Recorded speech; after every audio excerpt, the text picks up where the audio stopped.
Hello everyone, this is Kanmate. Today I'll show you how I'm currently making a G-Wagon 6x6 out of modeling clay. Welcome to the sculpting stage. In these kinds of videos, I show you the modeling clay model when it's not completely finished yet, so you can see what it looks like during the actual sculpting process. So, I'm making this G-Wagon out of sculpting clay and very hard NSP clay. Of course, most of it is made with NSP clay. As you can see, I'm making the model out of very thin clay sheets. This is what the flat sheet looks like. And from such a thin piece, I cut out body parts for different cars. After that, I reinforced them with foil to make the structure stronger. As you probably already guessed, I'm making this model again so I can break it later. So I use thin elements starting from 2 mm and up to 4 or 5 mm in the places where the parts are attached.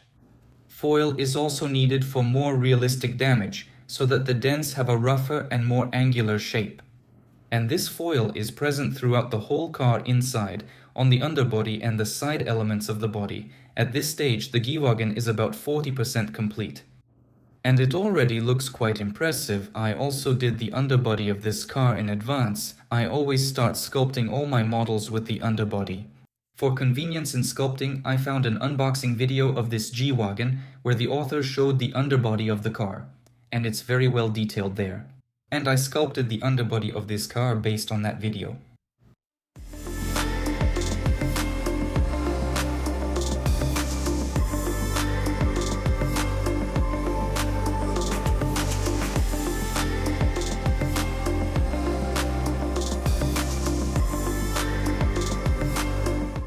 I also managed to make the wheels. Not completely, of course, but the base is already done. All that's left is to make the rims and paint them. All 3 axles are ready, 2 rear and 1 front.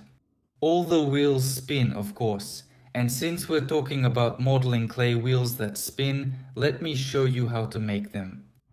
It's all pretty simple. There's a thin straight wire at the base of this axle. That's what holds everything together.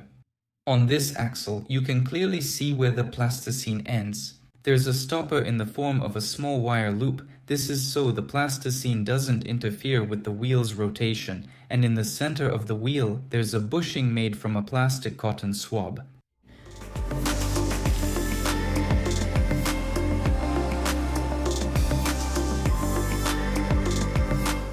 And you need to thread the wheel through this bushing onto the wire, and voila, everything is ready.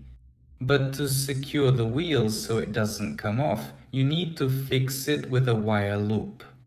And here's how it's done. I just clamp this loop with wire cutters and that's it. Then I cut off the excess wire and again, everything is ready. The wheel can spin.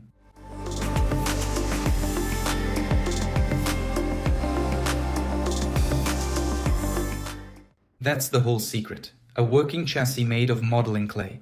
I hope I explained everything clearly and you'll be able to recreate it yourself. Well, that's all for now. I hope you enjoyed this video. Please like and subscribe to the channel if you're interested in my modeling clay creations. Thank you all for watching. Goodbye everyone.